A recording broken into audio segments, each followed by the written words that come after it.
40살 먹도록 여자랑 한 번도 못 해본 제가 드디어 첫 경험을 앞둔 그 순간 금방이라도 터져버릴 것 같은 긴장감에 온몸이 굳어 있었습니다. 그 상대가 하필이면 처형이었거든요. 에어로빅 강사답게 군살 하나 없는 탄력 넘치는 몸매의 그녀가 제 허벅지를 쓰다듬으며 귓가에 속삭였습니다. 도대체 얼마나 크다는 건지 제 눈으로 직접 확인해 봐도 될까요? 커도 너무 커서 평생 여자 경험도 못한 40세 남자가 어떻게 아내가 아닌 처형과 첫 경험을 하게 된 걸까요? 지금부터 여러분의 상식을 완전히 뒤엎는 도무지 결말을 예측할 수 없는 가슴 시린 이야기를 들려드리겠습니다. 본격적으로 시작하기 전에 영상 오른쪽 아래 구독, 좋아요 눌러주세요. 모두 무료입니다. 제 이름은 강태진, 올해 40입니다. 믿기 힘드시겠지만 저는 이 나이가 되도록 여성과 관계를 가져보지 못했습니다. 제가 성격이 이상해서도 아니고 외모가 형편없어서도 아니에요. 키는 178에 그럭저럭 봐줄 만한 외모입니다. 직장도 괜찮아요. 중견 건설회사 과장으로 15년째 다니고 있으니까요. 그런데 문제는 제 그것이 너무 컸다는 겁니다. 농담처럼 들리시겠죠? 저도 그랬으니까요. 20살 때 처음 여자친구가 생겼을 때만 해도 제가 뭐가 문제인지 몰랐어요. 대학교 2학년 때 만난 그 여자, 이름은 기억도 안 나는데 그때 그녀가 했던 말은 아직도 생생합니다. 오빠 미안해, 나 무서워. 이렇게 큰 건 세상 누구도 감당할 수 없을 것 같아. 그게 무슨 소리냐고 물었더니 그녀는 울면서 도망가 버렸죠. 그때만 해도 저는 그 여자가 유난 떠는 거라고 생각했어요. 세상에 관계를 못할 정도로 큰 게 어디 있냐고요. 그런데 그 다음 여자도 또 그 다음 여자도 똑같은 반응이었습니다. 세상에 이건 좀. 오빠 나는 굳이 이런 거에 목숨 걸고 싶지 않아. 으악, 저리 가. 25가지 만난 여자가 7명이었는데 7명 모두 막상 그 순간이 되면 공포에 질린 표정으로 도망갔어요. 너무 커서 괴물 같다는 말을 들었을 때는 정말 죽고 싶더군요. 남자로서 갖춰야 할 게 부족한 것도 서러운데 너무 많아서 문제가 되다니. 30을 넘기면서부터는 아예 연애를 포기했어요. 어차피 여자들이 저를 괴물 취급할 거라고 생각하니까 시작할 용기조차 나지 않더라고요. 그렇게 제 나이 40까지 단 한 번도 여성과 관계를 맺지 못한 채 숨죽이고 살아왔습니다. 그런 저를 보다 못한 사람이 바로 우리 어머니였어요. 어머니는 교회 집사님이십니다. 그것도 우리 동네에서 제일 큰 교회 다니시는 집사님이죠. 교회 인맥이 얼마나 넓으신지 동네 아줌마들 중에 우리 어머니 모르는 사람이 없을 정도예요. 그런 어머니가 아들이 장가도 못 가고 혼자 사는 걸 보시니 얼마나 속이 타셨겠어요? 태진아, 엄마가 정말 좋은 아가씨 알아봤으니까 이번엔 꼭 만나봐라. 한 달에 2~3번씩 이런 전화가 오기 시작했어요. 처음엔 정중히 거절했죠. 제 사정을 알면 누가 저랑 결혼하겠냐고요. 하지만 어머니의 중매 공세는 상상을 초월했습니다. 권사님, 제 아들이 거기도, 아니, 키도 크고 직장도 좋고 성격도 좋은데 이상하게 아직까지 짝을 못 만나서요. 집사님, 혹시 댁에 시집 안 간 딸 있으세요? 목사님, 교회에 참한 자매님 없을까요? 교회 집사님들 모임에서 장 보러 가신 시장에서 어머니는 쉬지 않고 중매쟁이 노릇을 하셨어요. 어머니의 집념이 얼마나 대단했던지 나중엔 교회 목사님까지 나서서 저를 만나보자고 하시더군요. 태진 형제, 하나님께서 예비하신 배필이 분명히 있을 테니까 기도하면서 기다려봐. 그렇게 무서운 중매 공세가 6개월쯤 지속됐을 때 드디어 어머니가 환한 얼굴로 전화를 거셨습니다. 태진아, 엄마가 이번엔 정말 괜찮은 처자 찾았다. 교회에서 10년 넘게 봉사하는 아가씨인데 나이는 30에 얼굴도 예쁘고 성격도 참하다더라. 이번 주 일요일에 교회 끝나고 만나봐라. 저는 또 거절하려다가 어머니 목소리에 담긴 간절함을 느끼고 말았어요. 이번만 만나보고 정 안 되면 솔직하게 말씀드리자는 마음으로 승낙했죠. 그렇게 저는 조민정이라는 여자를 만나게 됐습니다. 그리고 그 만남이 제 인생을 완전히 뒤바꿔 놓을 줄은 꿈에도 몰랐죠. 조민정을 처음 만난 건 교회 근처 카페였습니다. 솔직히 기대는 하나도 안 했어요. 어차피 이번에도 똑같을 거라고 생각했으니까요. 그런데 카페 문을 열고 들어서는 순간 제 생각이 완전히 바뀌었습니다. 창가 자리에 앉아있던 그녀가 저를 보고 살며시 일어났어요. 하얀 원피스에 긴 생머리, 화장기 없는 깨끗한 얼굴. 아직 세상 때가 안 묻은 그런 청순한 느낌이었죠. 안녕하세요. 조민정입니다. 목소리도 참 곱더군요. 저는 그 자리에서 넋을 잃고 멍하니 그녀를 바라봤어요. 아, 네. 강태진입니다. 겨우 정신을 차리고 인사를 했죠. 앉아서 이야기를 나누는데 민정은 제가 만났던 그 어떤 여자보다 편안했어요. 과하게 꾸미지도 않았고 말투도 차분했죠. 교회 성가대에서 봉사한다고 했고 직업은 초등학교 교사였습니다. 학교에서 아이들 가르치는 게 정말 즐거워요. 아이들이 순수해서 보고 있으면 마음이 맑아지거든요. 그녀의 말 한마디 한마디가 제 마음에 와닿았어요. 이런 여자라면 혹시 내 거대한 그것도 이해해주지 않을까? 그런 기대가 슬며시 생기더라고요. 헤어질 때 민정이 먼저 말했어요. 오늘 즐거웠어요. 다음에 또 뵐 수 있을까요? 제 심장이 쿵쾅거렸죠. 40평생 여자한테 이런 말을 들어본 게 언제였나 싶었어요. 저야 당연히 좋죠. 너무 급하게 대답한 건 아닌가 싶어서 얼굴이 화끈거렸지만 민정은 부드럽게 웃어줬습니다. 일주일 뒤 두 번째 만남, 그리고 또 일주일 뒤 세 번째 만남. 우리는 자연스럽게 연애를 시작했어요. 아니, 정확히는 제가 적극적으로 애정 공세를 펼쳤다고 해야겠네요. 민정 씨, 오늘 날씨 좋은데 같이 산책할래요? 민정 씨가 좋아한다는 그 음식점 예약했어요. 이거 민정 씨 생각나서 샀어요. 40살 남자가 20살 청년처럼 들떠서 연애를 했습니다. 제 인생에서 처음이자 마지막일지도 모를 진짜 연애였으니까요. 민정도 제 마음을 받아주는 것 같았어요. 하지만 시간이 지날수록 걱정이 커져갔습니다. 연애하다 보면 언젠가 그 순간이 오겠지? 그러면 민정 씨도 다른 여자들처럼 도망가지 않을까? 사귄 지 석 달쯤 됐을 때였어요. 저녁을 먹고 제 차에서 얘기하고 있는데 분위기가 묘하게 흘러갔습니다. 민정의 얼굴이 제 얼굴에 가까워지고 저도 모르게 그녀를 끌어안았죠. 키스를 하다가 제 손이 그녀의 허리로 내려갔을 때였어요. 민정이 깜짝 놀라며 제 손을 밀어냈습니다. 태진 씨, 안 돼요. 아, 미안해요. 제가 너무 급했죠? 아니에요. 그게 아니라 민정은 얼굴을 붉히며 말했어요.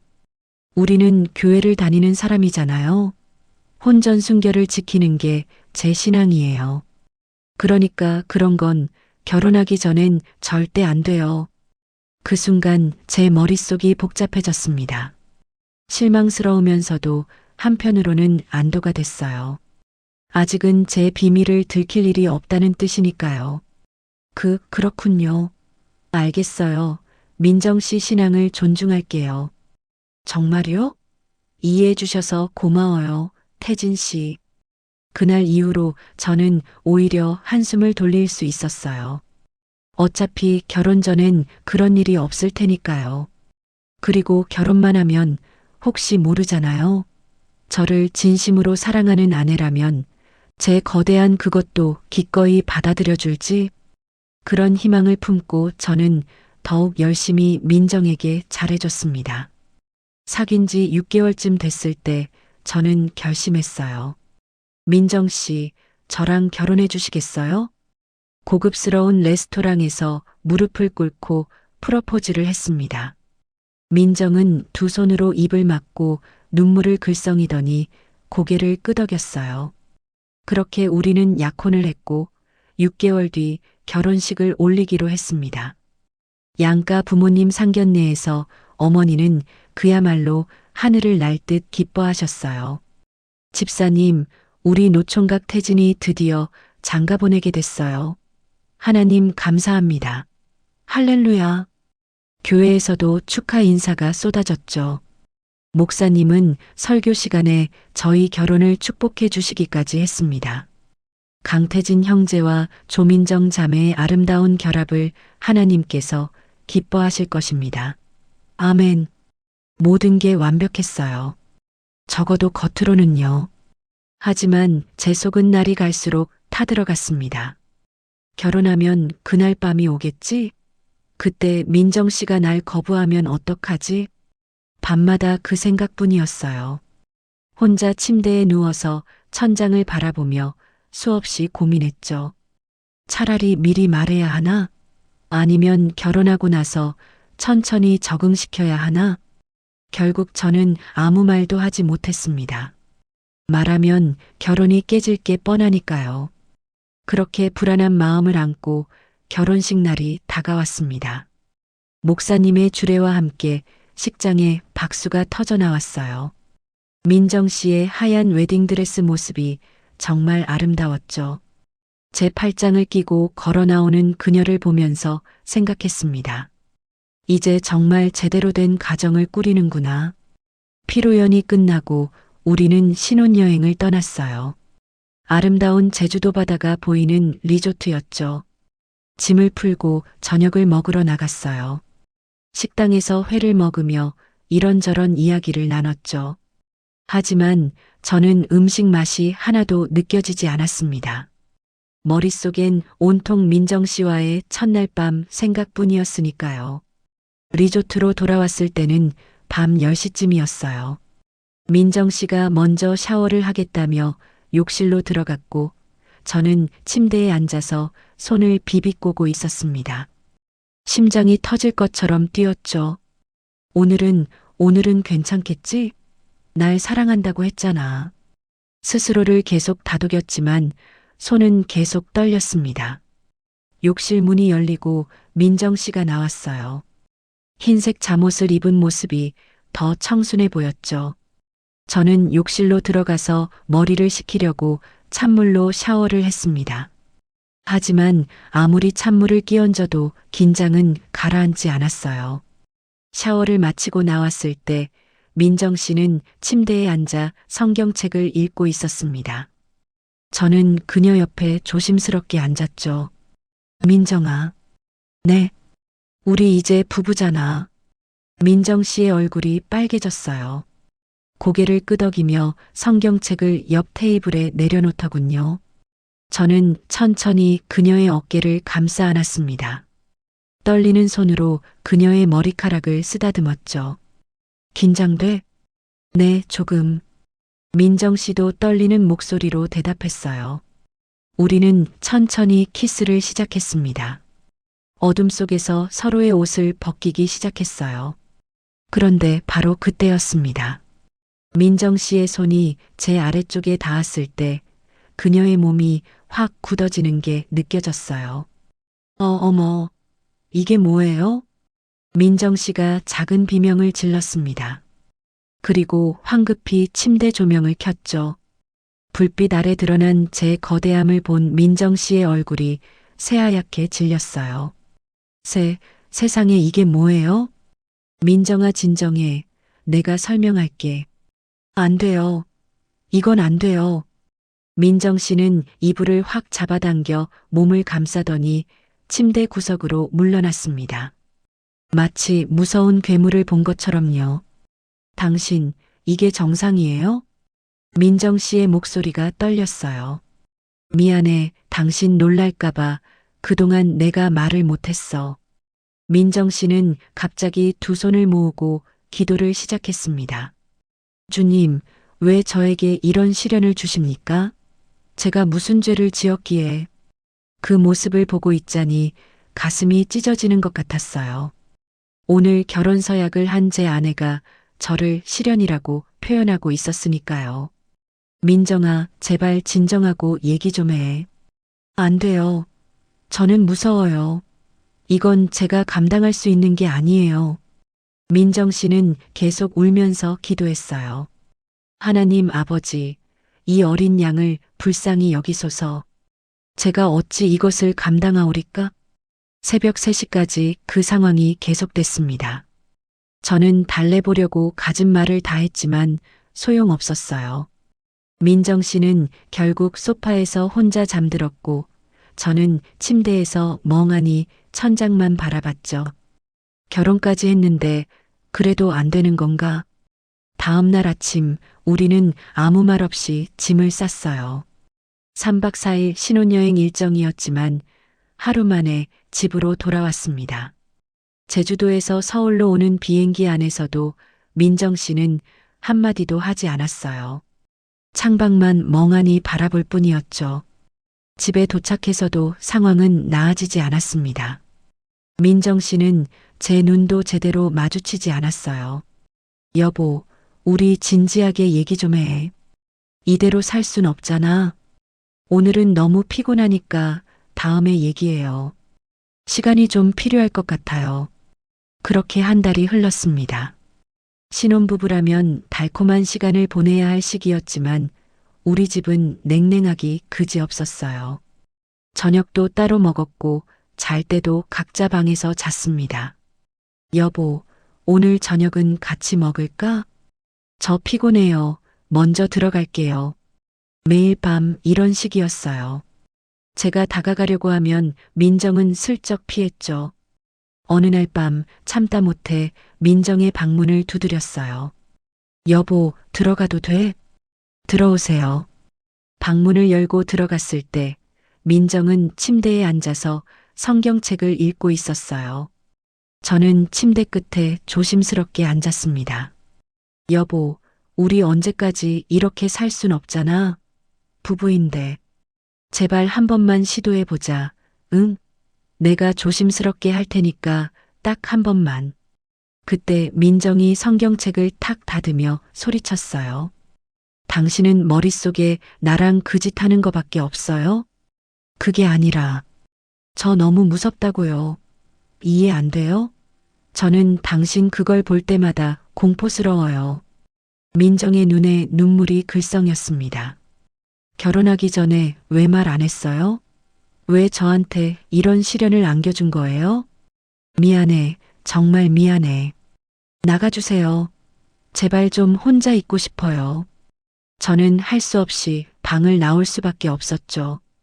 거실 소파에 주저앉아 한숨만 푹푹 내쉬었습니다. 이게 도대체 뭐야? 내가 이런 취급 당하려고 결혼한 거야?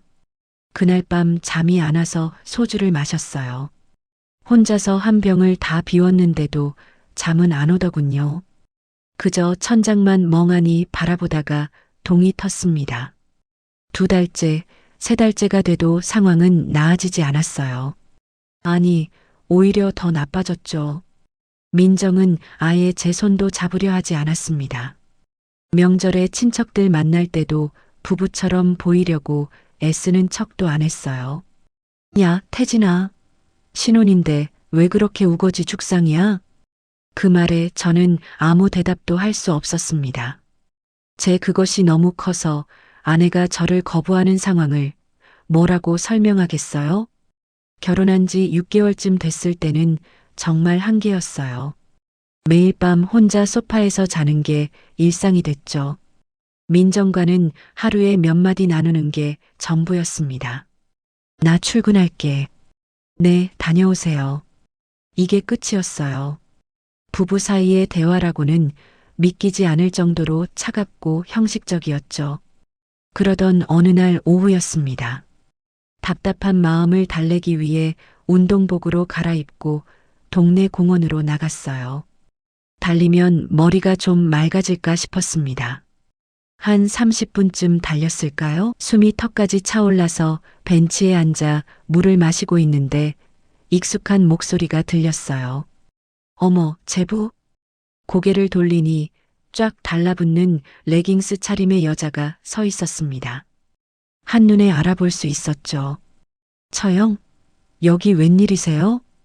민정의 언니 정이었습니다.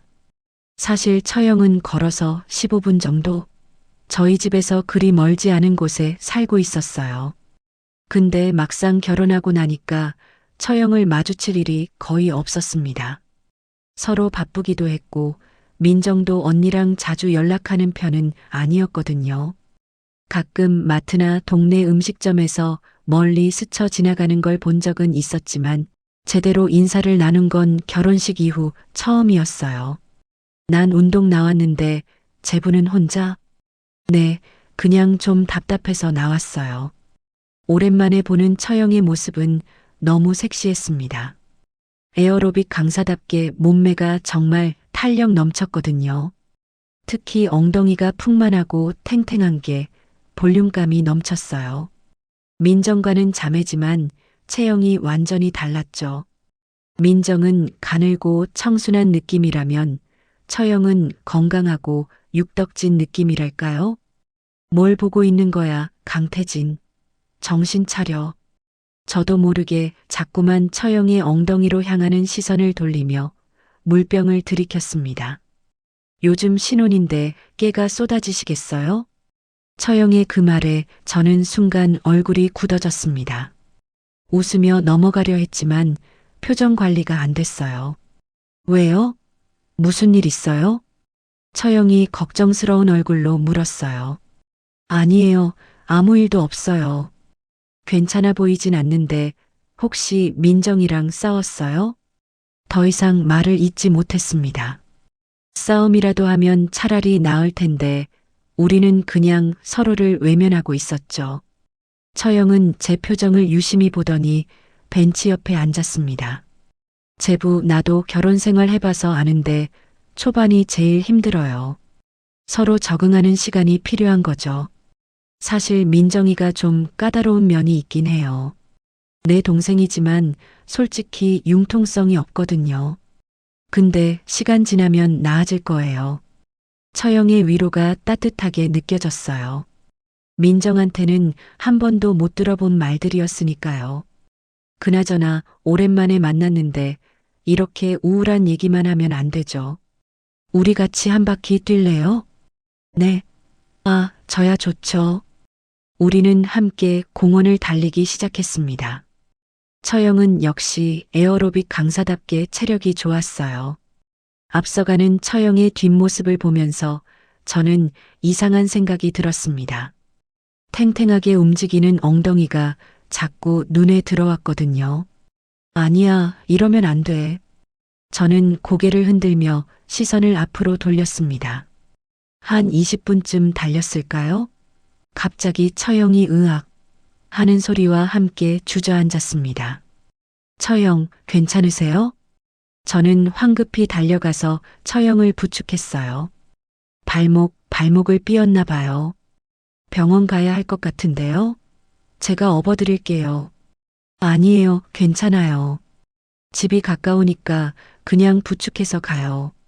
저는 처형의 팔을 제 어깨에 걸치고 천천히 걸었습니다. 처형의 체온이 제 몸에 느껴졌어요. 그리고 에어로빅 강사답게 탄력 있는 몸이 제 옆구리에 닿을 때마다 묘한 감정이 들었죠.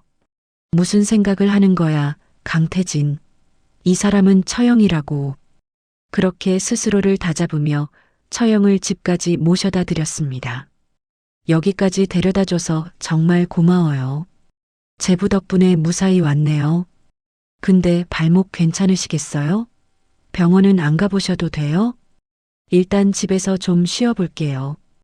파스 붙이고 냉찜질하면 나아질 거예요. 처형이 문을 열며 안으로 들어가려는데 그때였습니다. 그건 그렇고 괜찮으면 차라도 한잔하고 가요. 여기까지 데려다 준 것도 고맙고 그냥 보내기가 미안해서요. 저는 순간 망설여졌어요. 처형 집에 단둘이 들어간다는 게 왠지 조심스러웠거든요. 하지만 처형의 얼굴을 보니 거절하면 오히려 실례인 것 같았습니다. 그럼 차 한 잔만 하고 갈게요. 처형의 집은 정말 깔끔하게 정리돼 있었습니다. 거실 한쪽에는 요가 매트와 운동기구들이 놓여 있었어요. 차 끓여올 테니까 잠깐 앉아 계세요. 처형은 다친 발을 절뚝이며 주방으로 들어갔습니다. 저는 소파에 앉아서 두리번거렸어요. 벽에는 처형이 에어로빅 대회에서 상 받은 사진들이 걸려 있었죠. 여기 따끈한 녹차예요. 뜨거우니까 천천히 드세요. 녹차를 마시며 잠깐 침묵이 흘렀습니다. 처형이 먼저 입을 열었어요. 제부, 아까 공원에서 표정이 너무 안 좋아 보였는데 정말 괜찮아요? 네, 괜찮습니다. 거짓말. 신혼인데 그렇게 우울한 얼굴로 혼자 공원을 뛰는 사람이 어디 있어요? 처형의 말에 저는 할 말이 없었습니다. 민정이랑 요즘 안 좋아요? 그게 말을 꺼내려다 멈췄습니다. 뭐라고 설명해야 할지 모르겠더라고요. 처형은 제 얼굴을 가만히 바라보다가 한숨을 쉬었어요. 우리 민정이가 좀 고집이 세죠? 저도 동생이지만 가끔 답답할 때가 있어요. 처형이 녹차를 한 모금 마시고는 말을 이었습니다. 사실 저도 결혼 생활이 쉽지 않았어요. 네. 제부는 내가 이혼했다는 거 알아요? 순간 머릿속이 하얘졌습니다. 이혼이라니? 저는 처형이 결혼했다가 헤어졌다는 얘기를 들은 적이 없었거든요. 정말요? 민정이한테 이혼하셨다고 들은 적이 없는데요. 민정이도 몰라요. 아직 가족들한테 말 안 했거든요. 처형의 얼굴이 어두워졌습니다. 3년 전에 남편이랑 별거 시작했어요. 법적으로 이혼은 안 했지만 사실상 끝난 거죠. 연락도 안 하고 지내요. 그런 일이. 남편은 의사였는데 돈도 많고 집안도 좋았죠. 다들 부러워했어요. 근데 처형이 잠시 말을 멈췄어요.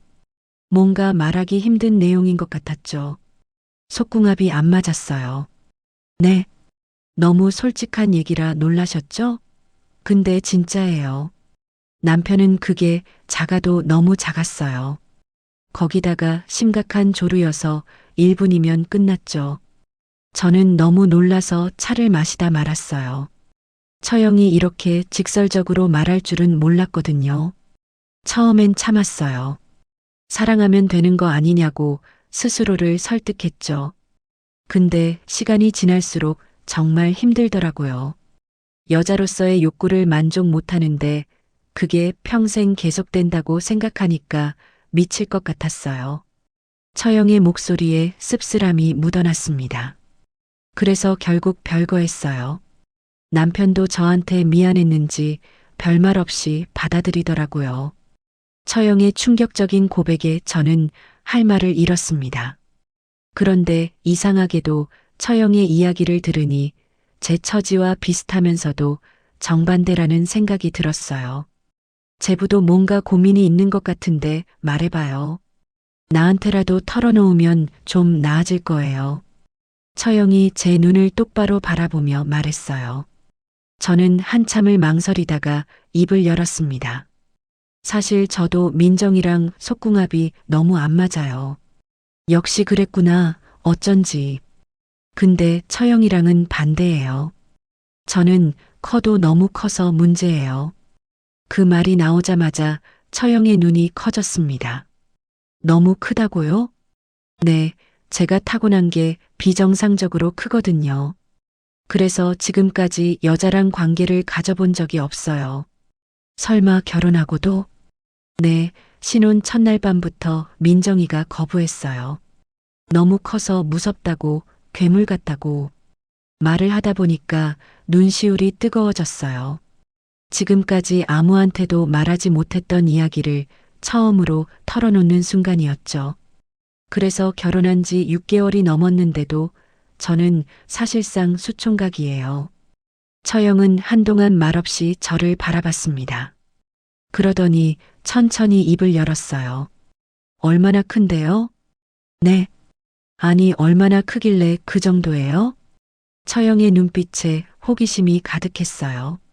저는 당황스러워서 어쩔 줄 몰랐죠. 그게 말로 설명하기가. 그럼 보여줄 수 있어요? 네. 저는 깜짝 놀라 벌떡 일어났습니다. 처형이 빙그레 웃으며 말했어요. 농담이에요. 그렇게 놀라지 마세요. 근데 진짜 궁금하긴 하네요. 내가 너무 작은 남편 때문에 고생한 사람이잖아요. 반대로 너무 크다는 게 도대체 어떤 건지. 분위기가 묘하게 흘러가기 시작했습니다. 처형의 눈빛이 장난스러우면서도 진지했거든요. 저는 솔직히 큰 게 부러워요. 남편이 그랬으면 얼마나 좋았을까 생각했거든요. 처형? 제부, 솔직히 말해서 나는 감당할 수 있을 것 같은데요? 그 말에 제 심장이 쿵쾅거리기 시작했어요. 이게 대체 무슨 상황이지? 바로 그때 제 휴대전화가 울렸어요. 화면을 보니 민정이었습니다. 당신 지금 어디예요? 저녁 준비됐어요. 아, 나 지금 운동하고 있어. 조금 이따 들어갈게. 빨리 들어와요. 음식 다 식어요. 전화를 끊고 보니 처형이 미소를 지으며 저를 보고 있었습니다. 민정이네요? 빨리 들어가 봐요. 네, 그래야겠어요. 저는 자리에서 일어나 현관으로 향했습니다. 방금 처형이 한 말이 농담인지 진담인지 마음이 너무 복잡했어요. 제부, 오늘 정말 고마웠어요. 덕분에 무사히 집까지 왔네요. 아니에요. 처형, 발목 조심하시고요. 저는 서둘러 현관문을 열고 나가 빠른 걸음으로 집으로 향했습니다. 그런데 제가 미처 몰랐던 게 있었어요. 처형 집에 지갑을 놓고 나왔다는 걸요. 저는 그걸 전혀 눈치채지 못했습니다. 집으로 돌아오는 길에 머릿속이 너무 복잡했어요. 처형과의 대화, 특히 나는 감당할 수 있을 것 같다는 그 말이 계속 맴돌았죠. 설마 아니겠지? 그냥 위로하는 말이었을 거야. 집에 도착했을 때 민정은 이미 혼자 저녁을 먹고 있었어요. 미안해 여보, 좀 늦었지? 빨리 씻고 드세요. 차가운 목소리였죠. 저는 한숨을 쉬며 방으로 들어갔습니다. 샤워를 하고 나와서 저녁을 먹는데도 처형 생각이 계속 났어요. 그 탄력 있는 몸매, 그리고 자신은 감당할 수 있을 것 같다던 그 말. 민정과는 6개월째 손도 제대로 못 잡고 사는데 처형은 오히려 저를 이해해 주는 것 같았거든요. 저녁을 먹고 나서 민정에게 다가가 봤어요. 여보, 오늘 우리 한번. 피곤해요. 먼저 들어갈게요. 민정은 또다시 차갑게 거절하고 방으로 들어가 버렸습니다. 쾅! 하고 문 닫히는 소리가 유난히 크게 들렸어요. 저는 거실 소파에 주저앉았습니다. 처형의 풍만한 몸매가 자꾸 눈앞에 어른거렸어요. 민정한테 거부당하고 나니 더 그런 생각이 들었죠. 고개를 흔들며 TV를 켰지만 머릿속은 온통 처형 생각뿐이었습니다. 다음 날 아침 눈을 뜨니 온몸이 천근만근이었어요. 처형과의 대화가 머릿속에서 떠나질 않아 거의 한숨도 못 잤거든요. 회사에 가서도 일이 손에 잡히지 않았습니다. 서류를 보다가도 멍하니 창밖만 바라보고 회의 시간에도 무슨 얘기를 하는지 제대로 듣지 못했어요. 점심시간이 되어서 지갑을 꺼내려는데 문득 생각이 났습니다. 지갑이 어디 갔지? 주머니를 더듬어 봤는데 지갑이 없었어요. 설마 처형 집에 떨어뜨리고 온 건 아니겠지? 지갑을 어떻게 다시 찾을까 하는 걱정보다는 처형 생각이 계속 났습니다. 나는 감당할 수 있을 것 같은데요? 그 말이 계속 귓가에 맴돌았어요. 도대체 무슨 의미였을까? 진심이었을까? 아니면 그냥 위로의 말이었을까? 오후 내내 업무를 하다가 퇴근 시간이 됐어요. 또 민정의 차가운 얼굴을 봐야 한다는 생각에 집에 가기가 싫었습니다. 차를 몰고 집으로 가는데 모르는 번호로 휴대전화가 울렸어요. 여보세요? 제부? 저예요, 정희. 처형의 목소리였습니다. 심장이 쿵 내려앉았어요. 아, 처형? 무슨 일이세요? 제부, 어제 우리 집에 지갑 놔두고 가셨어요. 아까 소파 청소하다가 발견했거든요. 그리고 말이에요. 처형이 잠시 말을 멈췄어요. 어제 도와주신 것도 너무 감사하고 대접도 제대로 못했는데 괜찮으시면 오늘 저녁 같이 하실래요? 갑작스러운 제안에 당황했습니다. 저녁이요? 네, 감사 표시로 제가 한턱 내고 싶어요. 지갑도 전해드려야 하고 저녁이나 같이 해요. 그럼 민정이도 같이 갈까요? 제가 물었을 때 처형이 망설이는 게 느껴졌습니다.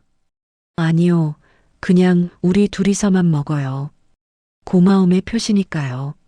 순간 머릿속이 복잡해졌습니다. 처형과 단둘이 저녁을? 그런데 이상하게도 거절하고 싶지 않았어요.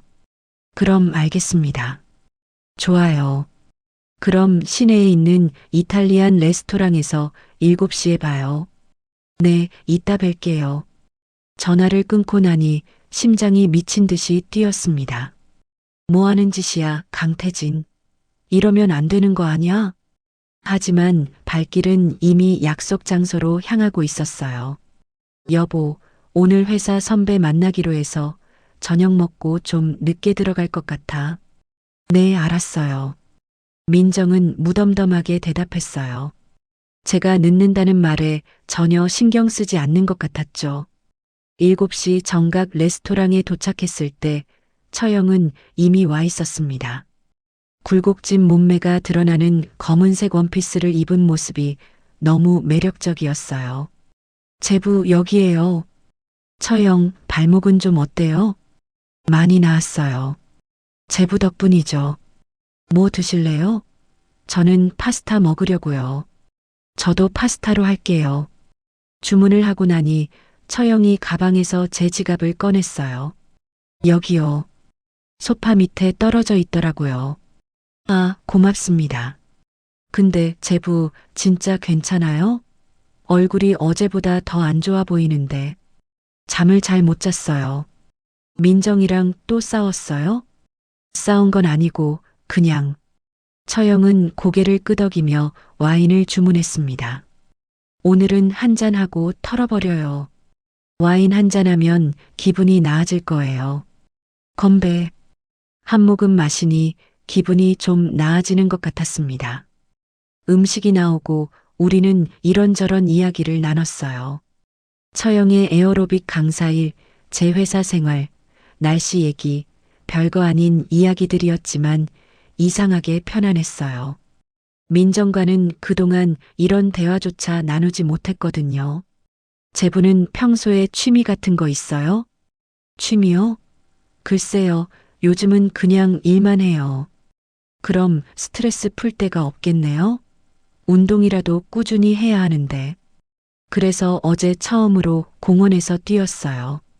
그랬구나. 이제 발목도 다 나았고 앞으로는 자주 나와서 같이 뛰어요. 처형의 밝은 웃음이 너무 예뻐 보였습니다. 와인잔이 한 잔, 두 잔 비워지면서 점점 취기가 올랐어요. 처형의 얼굴도 발그레해졌죠. 제부, 솔직히 말해도 돼요? 네. 어제 제부가 한 얘기 계속 생각났어요. 처형의 목소리가 작아졌습니다. 그렇게 크다는 게 어떤 건지 너무 궁금해서요. 제 얼굴이 화끈거렸어요. 어머, 미안해요. 제가 와인을 너무 마신 것 같네요. 분위기가 묘하게 흘러가고 있었죠. 바로 그때였습니다. 레스토랑 입구 쪽을 바라보던 처영의 얼굴이 순간 굳어지면서 고개를 휙 돌렸어요. 처영, 갑자기 왜 그래요? 처영이 바라보는 쪽으로 고개를 돌리자 40대 후반으로 보이는 남자가 젊은 여자와 함께 들어오고 있었습니다. 저 사람, 내 남편이에요. 처영은 남편이 자신을 알아보지 못하게 손으로 얼굴을 가렸어요. 머리가 홀라당 벗겨진 처영의 남편이라는 사람은 10살은 어려 보이는 여자와 팔짱을 끼고 웃고 있었어요. 처영이 쓴웃음을 지었습니다. 역시 의사는 대머리여도 인기가 많나 봐요. 처영, 괜찮으세요? 괜찮아요. 3년이나 됐는데요, 뭐. 처영이 와인잔을 들어 단숨에 비웠어요.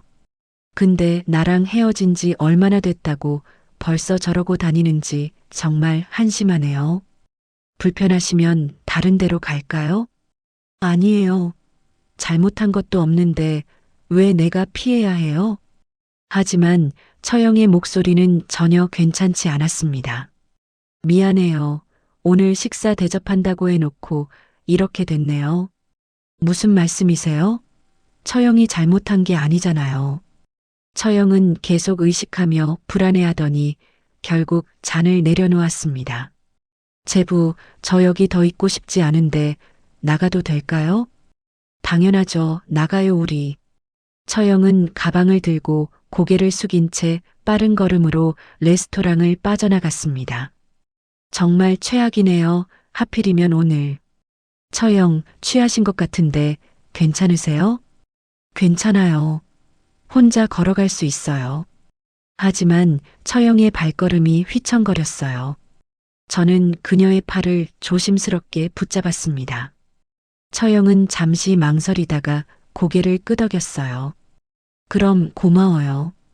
한참 동안 말없이 걷던 처영이 입을 열었어요. 나 너무 한심해 보이죠? 네. 그게 무슨 말씀이세요? 3년 전에 헤어진 남편 때문에 아직도 이렇게 흔들리는 거 보면요. 아니에요. 누구나 그럴 수 있어요. 처영이 멈춰서더니 저를 똑바로 바라봤습니다. 제부는 민정이 많이 사랑해요? 갑작스러운 질문에 저는 말문이 막혔어요. 저는 솔직하게 말해도 돼요. 사랑하죠. 하지만 정말 사랑해요? 민정이는 제부를 거부하잖아요. 처영의 말이 가슴에 꽂혔습니다. 그건 너무 거대한 제 잘못이니까요. 아니요, 제부 잘못이 아니에요. 타고난 건데 뭘 어떻게 해요? 처영이 한 걸음 더 가까이 다가왔어요. 가로등 불빛에 비친 처영의 얼굴이 유난히 아름다워 보였습니다. 제부, 나도 솔직히 말할게요. 어제부터 계속 생각했어요. 우리 둘 다 불행하잖아요. 제부는 너무 커서 아내한테 거부당하고 나는 남편이 날 만족시켜주지 못했고 처영의 눈빛이 묘하게 빛났습니다. 제부 나쁜 생각인 거 알아요. 근데 자꾸 드는 생각이 우리가 서로를 위로해 줄 수 있지 않을까요? 심장이 터질 것 같았습니다. 처영이 무슨 말을 하는 건지 너무나 명확했거든요. 처영이 스스로 말을 끊었지만 그녀의 눈은 여전히 저를 바라보고 있었습니다. 우리는 그렇게 한동안 서로를 바라만 봤어요. 말은 안 했지만 같은 생각을 하고 있다는 걸 알 수 있었죠. 집까지 갈게요. 저는 겨우 그 말을 꺼냈습니다. 처영은 고개를 끄덕이고 다시 걷기 시작했어요. 제부, 오늘 정말 고마워요. 내가 좀 이상한 소리를 많이 했죠? 아니에요. 그럼 들어가세요. 고개를 끄덕이고 돌아서려 하는데 처영이 제 팔을 잡았습니다. 제부, 네. 오늘 기분이 너무 우울한데 혼자 있기 싫어요. 술 한 잔만 더 하고 가요. 제발요. 이성적으로는 안 된다는 걸 알고 있었습니다. 지금 들어가면 뭔가 돌이킬 수 없는 일이 벌어질 것 같았으니까요. 하지만 처영의 눈빛을 보니 거절할 수가 없었죠. 그 눈빛에는 외로움과 슬픔이 가득했어요. 그럼 잠깐만요. 저는 또다시 처형의 집으로 들어갔습니다. 처형은 냉장고에서 소주 2병을 꺼냈어요. 역시 술은 소주가 진짜죠. 우리는 소파에 마주 앉아 소주를 마시기 시작했습니다. TV를 켰지만 전혀 들리지 않았죠. 제부 민정이는 진짜 한 번도 안 해줬어요? 네. 그럼 제부는 정말 수총각인 거예요? 네, 40년 동안 한 번도 못 해봤어요. 처형이 소주잔을 비우고 혀를 찼어요. 민정이가 너무한 거 아니에요? 결혼했으면 노력이라도 해봐야지. 민정이 입장도 이해는 돼요. 제 그게 너무 커서 무서웠을 거예요. 그래도 그렇지. 제부가 얼마나 힘들었을까. 그때 처형이 화장실에 가려고 일어나면서 소파 밑으로 TV 리모컨이 떨어졌어요. 몸을 숙여 리모컨을 찾는 처형의 터질 것 같은 엉덩이가 제 눈앞에 가까이 다가왔습니다. 검은 원피스에 감싸인 풍만하고 탄력 있는 곡선, 심장이 미친 듯이 뛰기 시작했어요. 그리고 제 몸이 반응하기 시작했습니다. 안 돼, 진정해. 하지만 이미 바지가 불편할 정도로 커지고 말았죠. 처형이 리모컨을 찾아 몸을 일으키면서 제 쪽을 힐끗 봤는데 그녀의 시선이 제 아래쪽에 멈췄습니다. 어머, 바지 위로도 확연히 드러나는 엄청난 크기에 처형의 눈이 동그래졌어요. 저는 얼굴이 빨개져서 손으로 가리려 했습니다. 죄송해요, 제가. 처형이 리모컨을 테이블에 내려놓더니 천천히 제게 다가왔습니다. 제부, 네, 나 진짜 궁금해요. 처형의 손이 제 무릎에 닿았어요. 그리고 천천히 위로 올라오기 시작했습니다. 처형, 이러면 안 돼요. 알아요. 근데 처형이 제 귓가에 속삭였어요. 나는 감당할 수 있을 것 같아요. 그 순간 이성의 끈이 끊어졌습니다. 저는 처형을 끌어안았고 우리의 입술이 맞닿았습니다. 뜨거운 키스였어요. 6개월 동안, 아니 40년 동안 억눌렀던 모든 욕망이 폭발하는 것 같았죠. 우리는 서로를 아는 채 비틀거리며 침실로 향했습니다. 처형, 우리 정말 이래도 돼요? 처형이 제 얼굴을 양손으로 감싸며 말했어요. 나는 지금 이 순간이 너무 필요한데 제부도 그렇지 않나요? 맞아요. 저도 너무 필요했습니다. 그동안 민정에게 거부당하며 쌓였던 외로움과 좌절감, 40년 동안 어떤 여자도 저를 받아주지 않았던 상처들이 한꺼번에 터져 나오고 있었어요. 옷가지들이 하나씩 벗겨지고 처형의 탄력 넘치는 몸이 제 앞에 드러났습니다. 에어로빅 강사답게 군살 하나 없이 단단하면서도 여성스러운 곡선이 살아있는 몸이었죠. 그리고 바지가 벗겨지면서 제 거대함이 드러났을 때 처형의 입이 떡 벌어졌습니다. 세상에, 정말 어마어마하네요. 처형은 놀라움과 호기심이 뒤섞인 눈으로 바라봤어요. 민정이 공포에 질렸던 것과는 완전히 다른 반응이었죠. 민정이가 놀란 것도 이해는 가는데 나는 무섭지 않아요. 그렇게 우리는 함께 너무나 황홀한 밤을 보냈습니다. 처음엔 처형도 놀라움과 고통이 뒤섞인 표정이었지만 시간이 지나면서 점차 적응했어요. 처형은 3년 동안 남편에게서 단 한 번도 느껴보지 못했던 충만함을 느꼈고 저 역시 마찬가지였습니다. 40년 동안 제 거대함 때문에 거부당하고 괴물 취급받았는데 처음으로 온전히 받아들여지고 있었으니까요. 평생 서로가 처음 느껴보는 황홀함을 한참 동안 느낀 후에 저는 현실로 돌아왔습니다. 처형, 저 이제 가봐야 할 것 같아요. 그래야죠, 민정이가. 민정 이름이 나오자 우리는 동시에 침묵했습니다. 제부, 오늘 일은? 네, 아무도 모르게 할게요. 저는 옷을 입고 처형의 집을 나왔습니다. 집에 도착해서 조심스럽게 문을 열자 민정은 자고 있었어요.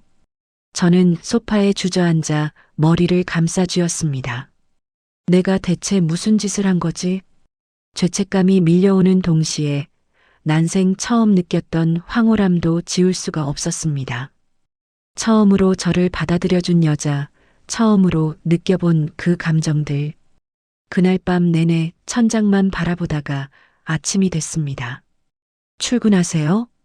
민정이 방에서 나오며 무심하게 물었어요. 응, 다녀올게.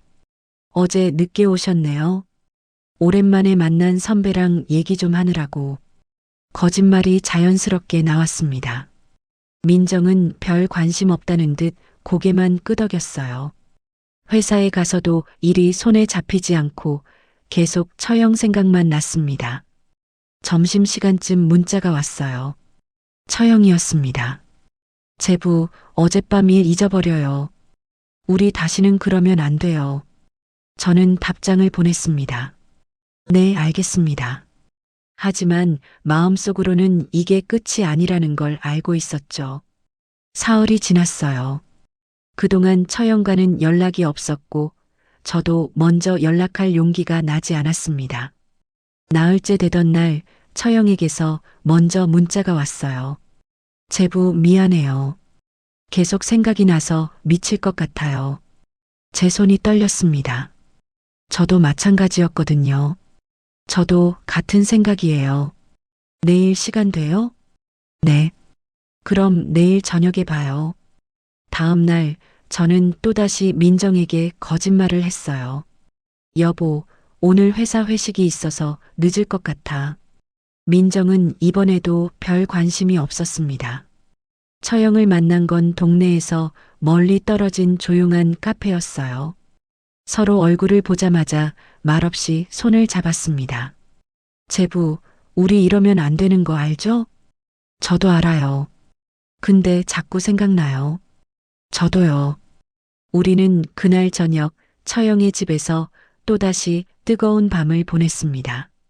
그날 이후로 우리는 몰래 만나기 시작했어요.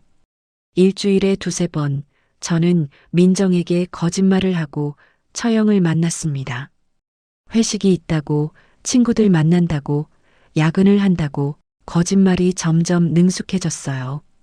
처형과 함께 있을 때는 정말 행복했습니다.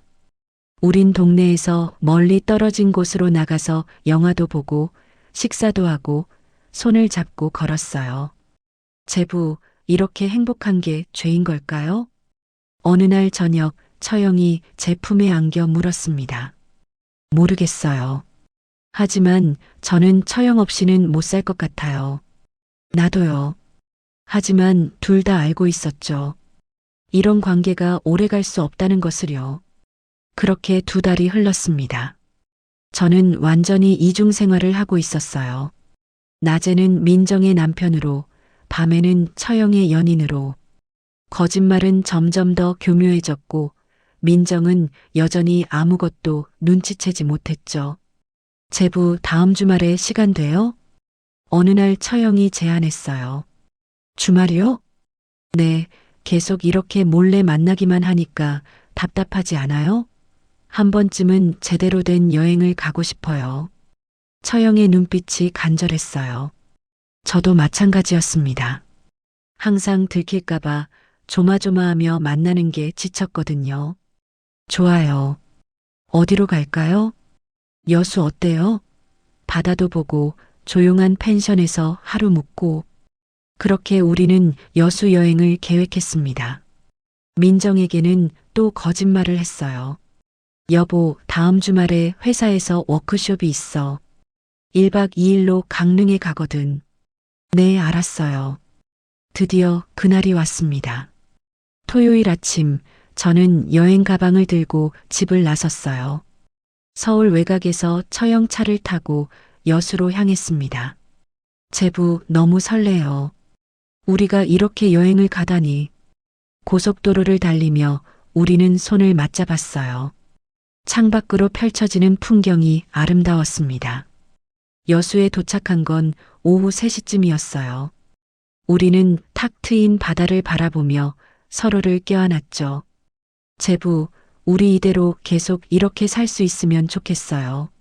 저녁에는 횟집에서 싱싱한 회를 먹었습니다. 소주잔을 기울이며 처형이 말했어요. 제부, 진심으로 물어볼게요. 나 사랑해요? 네, 사랑해요. 민정이보다?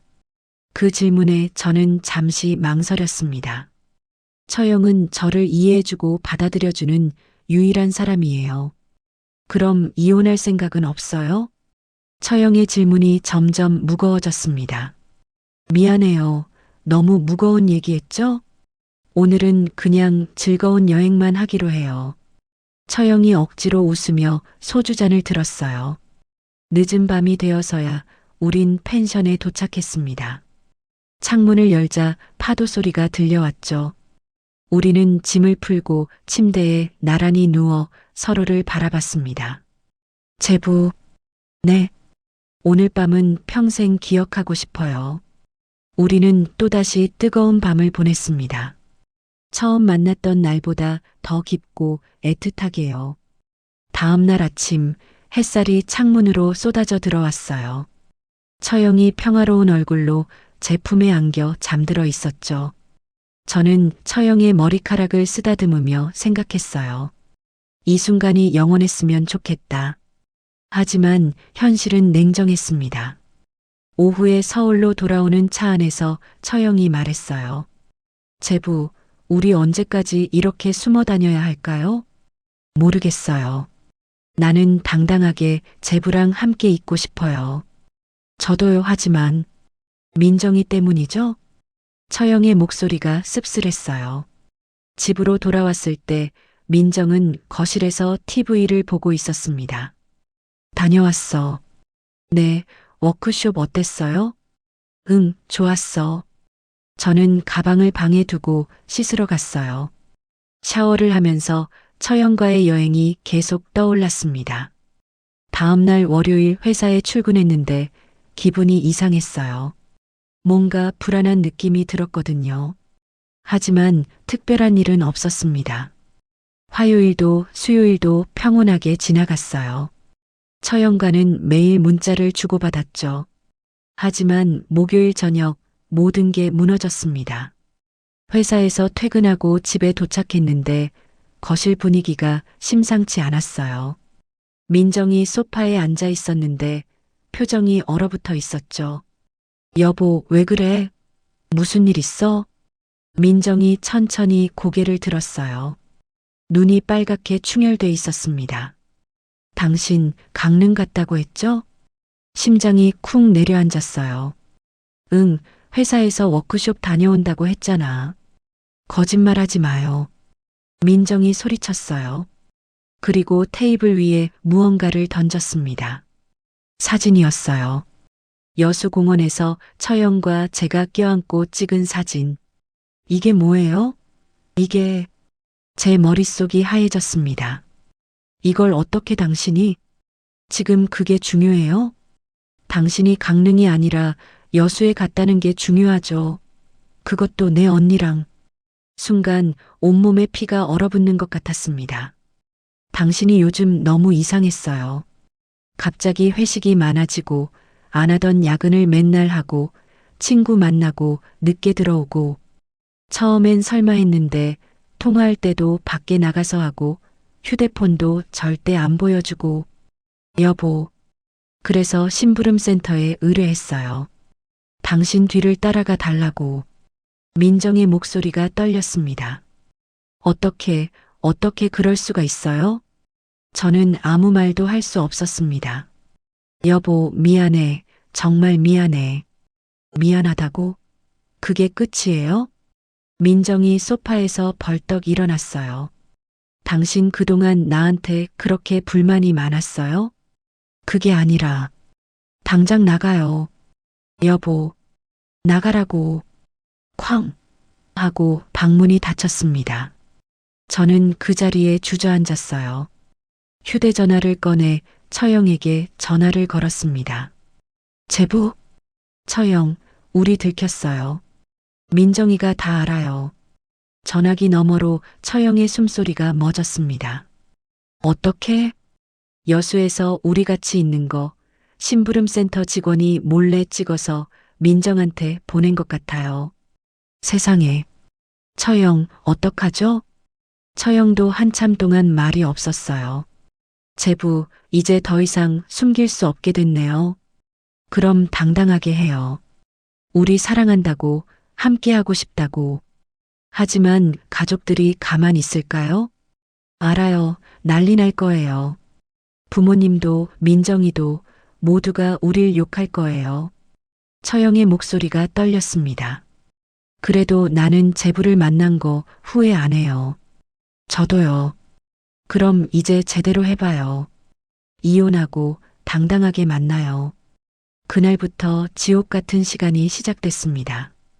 다음 날 민정의 부모님과 제 어머니가 집으로 찾아왔어요. 강태진, 이게 대체 무슨 짓이야? 장인어른이 제 멱살을 잡았습니다. 평소 온화하시던 분이 그렇게 화를 내시는 걸 처음 봤어요. 죄송합니다. 죄송하다고? 내가 한 짓이 뭔지 알기는 해? 장모님은 민정을 껴안고 우셨어요. 우리 민정이가 얼마나 착한 앤데 어떻게 이럴 수가 있어? 제 어머니도 울고 계셨습니다. 태진아, 엄마가 너를 어떻게 키웠는데 처영이랑? 어머니, 죄송해요. 죄송하다고 말로 되는 게 아니잖아. 민정이한테 무릎 꿇고 빌어. 당장. 하지만 저는 무릎을 꿇지 않았습니다. 사과는 해야겠지만 거짓으로 용서를 구하고 싶지 않았거든요. 장인어른, 장모님, 어머니. 정말 죄송합니다. 하지만 저는 민정이랑 이혼하고 싶습니다. 순간 거실이 조용해졌어요. 모두가 믿을 수 없다는 표정으로 저를 바라봤습니다. 뭐라고? 이혼하고 싶습니다. 그리고 정희 씨랑 제대로 만나고 싶어요. 이 미친 새끼가. 장인어른이 제 뺨을 때렸어요. 아팠지만 피하지 않았습니다. 너 정신이 나갔구나. 완전히 미쳤어. 아니에요. 저는 처음으로 정신이 든 거예요. 저는 민정을 바라봤어요. 민정아, 미안해. 당신이 나쁜 게 아니고 내가 잘못한 거야. 근데 우린 진작에 끝났어야 했어. 넌 날 받아들이지 못했고 나도 너한테 상처만 줬잖아. 민정이 눈물을 흘리며 말했어요. 그래서 내 언니랑 그런 거예요? 그게 해결책이었어요? 아니야, 나도 알아. 내가 잘못했어. 근데 정혜 씨를 만나면서 처음으로 알았어. 진짜 사랑이 뭔지. 뭐? 사랑? 민정이 비웃듯 말했어요. 그게 사랑이에요? 배신이지. 맞아, 배신이야. 나는 너를 배신했고 우리가 한 짓은 용서받을 수 없어. 저는 고개를 숙였어요. 그래도 나는 정혜 씨가 필요해. 그 사람 없이는 못 살 것 같아. 나가. 민정이 소리쳤어요. 당장 이 집에서 나가. 얼굴도 보기 싫어. 저는 방으로 들어가 짐을 쌌습니다. 집을 나서는 저를 어머니가 붙잡았어요. 태진아, 제발 정신 차려. 엄마 말 좀 들어. 어머니 죄송해요. 효자가 못 돼서. 효자고 뭐고 다 필요 없어.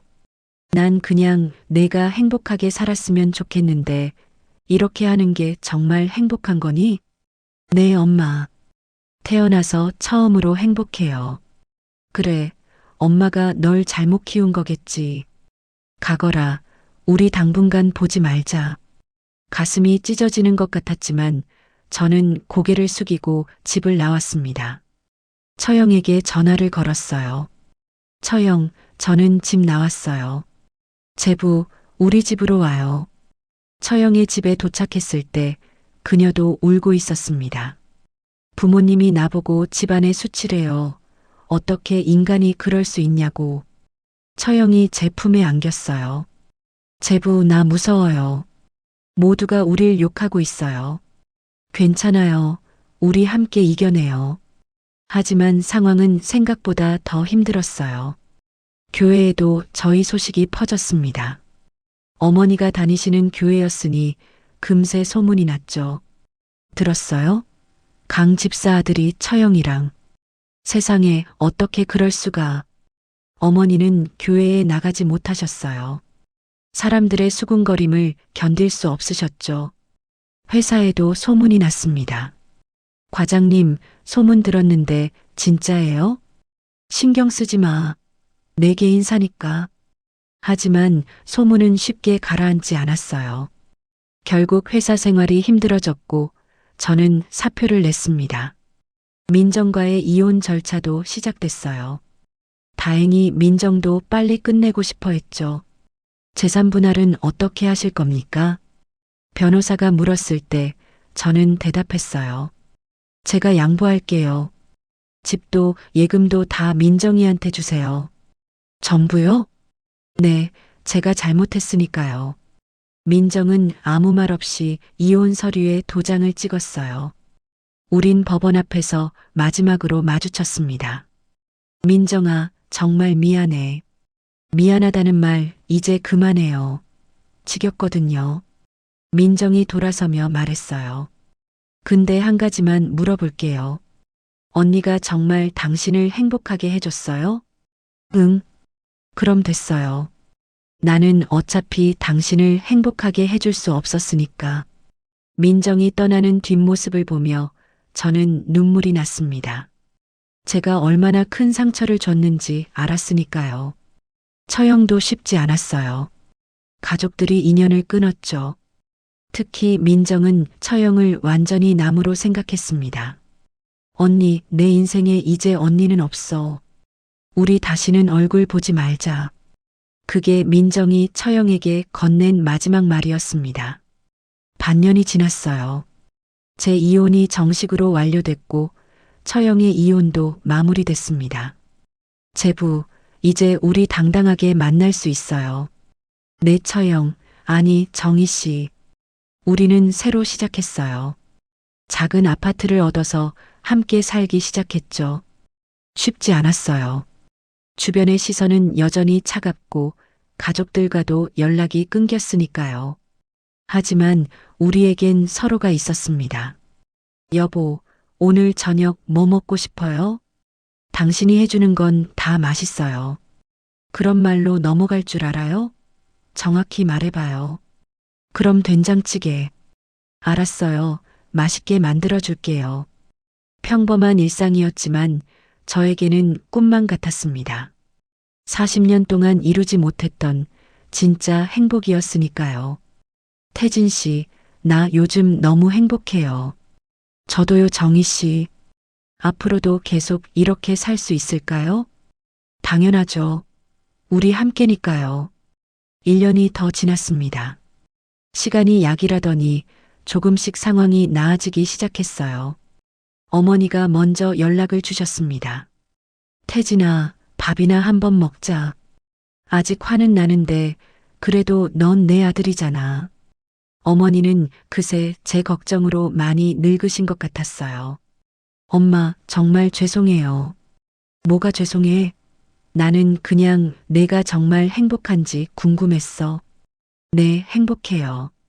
그래, 그럼 됐다. 엄만 그것만 알면 돼. 처형도 조금씩 가족들과 관계를 회복하기 시작했어요. 부모님이 먼저 손을 내미셨죠. 하지만 민정만은 여전히 연락을 끊었습니다. 민정이가 언젠가는 용서해 줄까요? 모르겠어요. 우리가 너무 큰 상처를 줬으니까요. 나 가끔 후회돼요. 민정이한테 그런 짓을 한 게. 저도요. 하지만 당신을 만난 건 절대 후회 안 해요. 우리는 서로를 껴안았습니다. 비록 많은 것을 잃었지만 우리는 서로를 얻었어요. 그리고 처음으로 진짜 사랑이 뭔지 알게 됐습니다. 창밖으로 석양이 지고 있었어요. 우리는 손을 꼭 잡고 그 풍경을 바라봤습니다. 쉬운 길은 아니었어요. 많은 사람들에게 욕을 먹었고 가족들에게 상처를 줬죠. 하지만 우리는 서로를 선택했고 그 선택을 후회하지 않습니다. 인생은 참 알다가도 모를 것 같아요. 40년 동안 제 몸 때문에 고통받았는데 결국 그 몸이 저를 진짜 사랑으로 이끌었으니까요. 그리고 처형 역시 3년 동안의 불행한 결혼이 우리를 만나게 했고요. 그리고 전 늦은 나이에 깨달았습니다. 진정한 사랑은 세상의 시선이 아니라 서로를 있는 그대로 받아들이고 이해하는 것이라는 거요. 험난한 길이었지만 우리는 함께였고 그것으로 충분했습니다. 여러분이라면 어떻게 하셨을까요? 세상의 시선과 가족의 반대를 무릅쓰고 진정한 사랑을 선택하셨을까요? 아니면 도덕과 의무를 지키며 불행한 결혼 생활을 이어가셨을까요? 세상에 정답은 없습니다. 다만 저는 제 선택을 후회하지 않아요. 늦게 찾은 사랑이지만 진심이었으니까요. 여러분의 생각을 자유롭게 댓글로 남겨주세요. 어떤 의견이든 귀담아 듣겠습니다. 영상이 도움이 되셨다면 좋아요와 구독 부탁드리고요. 주변에 비슷한 고민을 하시는 분이 계시다면 이 영상을 공유해 주세요. 다음에도 더 좋은 이야기로 찾아뵙겠습니다. 시청해 주셔서 감사합니다.